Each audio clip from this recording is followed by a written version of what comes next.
Simpit Indycar series ran at the high banks of Charlotte, North Carolina for round 8 of the championship.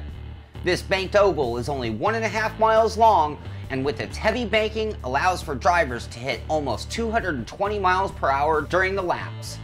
The top qualifier for the week was Miguel Martinez, who ran a 23.718, which was only 1/1000th faster than George Najux, who would start on the outside of the front row. As the pace car turned off for pit lane, Martinez would pace the field to the green, and when the flag was dropped, so was the hammer by Martinez, and he jumped out to an unchallenged lead going into turn 1. The rest of the field got sorted out and we were underway. A few laps in and the top 5 had pulled away slightly as a group. Martinez on the low line, with Najux on the high line, and Ricardo Skyvon running in third down low. By the 10-lap mark of the race, things up front were much the same. Martinez was still running fast and down low. Najux was still running high and on the outside, challenging for the lead.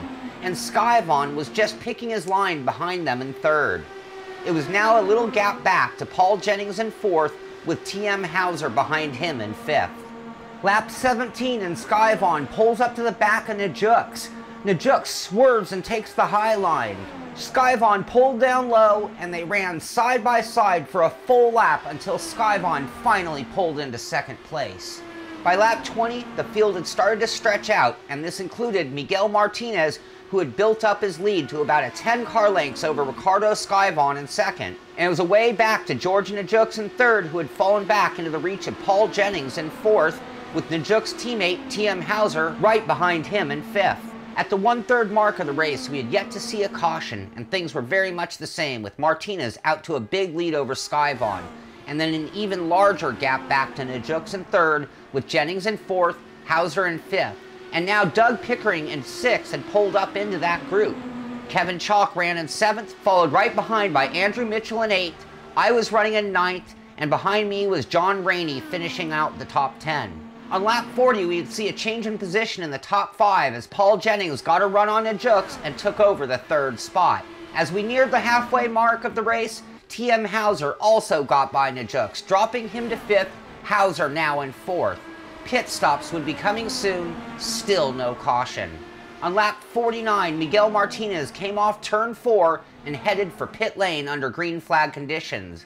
Ricardo Skyvon stayed out and inherited the lead.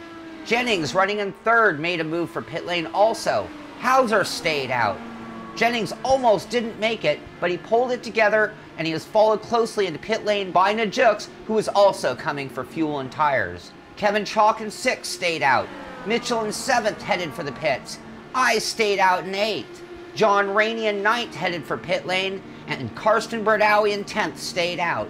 The next time by, Ricardo Skyvon made his move for pit lane, and behind him so did Hauser.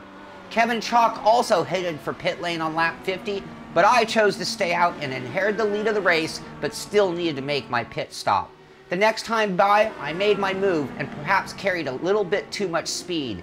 I locked up the wheels, nearly spun it, but got onto pit lane okay. Karsten Berdowie came into the pits as well, just a short ways back of me. While I was going down pit lane, Skyvon was leaving the pits. He went up onto the track, and unfortunately this was right into the path of Martinez, who was about to take back the lead. Martinez hit Skyvon in a very hard wreck that would end both drivers' days. When all the dust had settled, this left the field all jumbled up under caution. And when cars were cycled around, I found myself in the lead of the race. David Henger had moved up into second, with Karsten Berdowie in third behind a lap-down car of Tony Schoen. Kevin Chalk was now in fourth, and Doug Pickering in fifth place for the restart that would come on lap 57. The pace car pulled in, and I got a good jump over Henger and a clean run into turn 1. Further back in the grid, things were a bit stacked up, and Najux went under Jennings. Simultaneously, Mitchell went to the outside, and they were 3 wide going through the second kink of the front stretch. Najux and Jennings got together and went up into Mitchell. Najux and Jennings both got very hurt, and somehow Andrew Mitchell got through the mess. This brought out the pace car and the second caution of the race.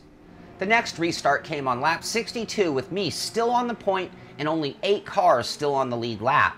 When the pace car pulled down, I again got a good jump and a clear run into turn 1.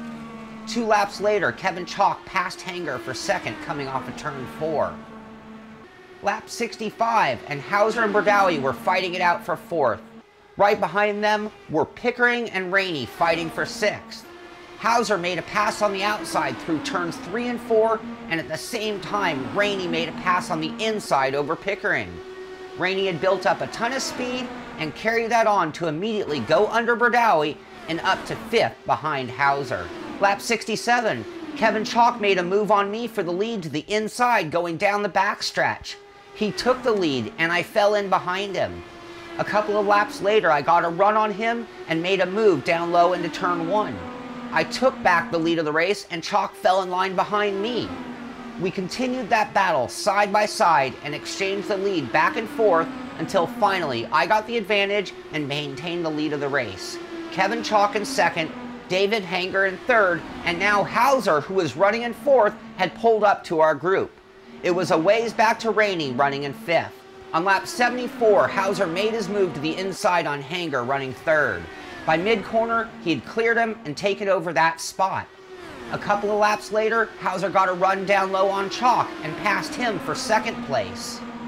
Then with 20 laps to go, I was still in the lead, but TM Hauser had pulled up right behind me.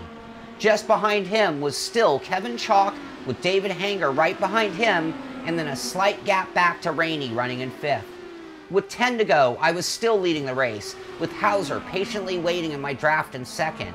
We had built up a little gap over Chalk in 3rd with Hanger, just a few car lengths back of him in 4th, and then another gap back to Rainey. 5 to go, and Hauser had pulled up to my gearbox. We were both working on very worn tires, and it was down to the 2 of us for the win as we had increased our lead over Chalk in 3rd. With 2 to go in the race, Hauser got a run on me. I protected the low line, and he ran to the outside carrying lots of speed. We ran side by side through turns 1 and 2, but Hauser carried more speed on the outside and passed me down the backstretch. I jumped into his slipstream and tried to set up my move for the following lap. However, I ended up picking up a huge aero push, and this sent me wide coming off of turn 4. I slapped the outside wall, nearly lost the car, and ended up all the way on the infield. Hauser also got loose off of 4, but collected it and continued on for the last lap of the race. TM Hauser went on to win the race by a 1.5 over me, who was able to collect things and hold off Kevin Chalk, who finished in 3rd. David Hanger finished in 4th, with John Rainey rounding out the top 5. Also finishing on the lead lap were Karsten Bordowie in 6th and Doug Pickering in 7th. After 8 races and 4 left to go in the season, Ricardo Skyvon still holds on to the points lead with 673. John Hill has narrowed the margin in 2nd with 629, and I have pulled back into 3rd place with 590. David Hanger is now in 4th place with 550, and Karsten Bordowie is in 5th with 517 points. The Simpit Indycar Series heads to Silverstone next week to run the historic layout of the track, which measures in at 3.142 miles long. For more information on this series or to view other race recaps, please head over to thesimpit.com and look for the IndyCar Series tab. Congratulations once again to TM Hauser on his victory, and we'll see you next week from England.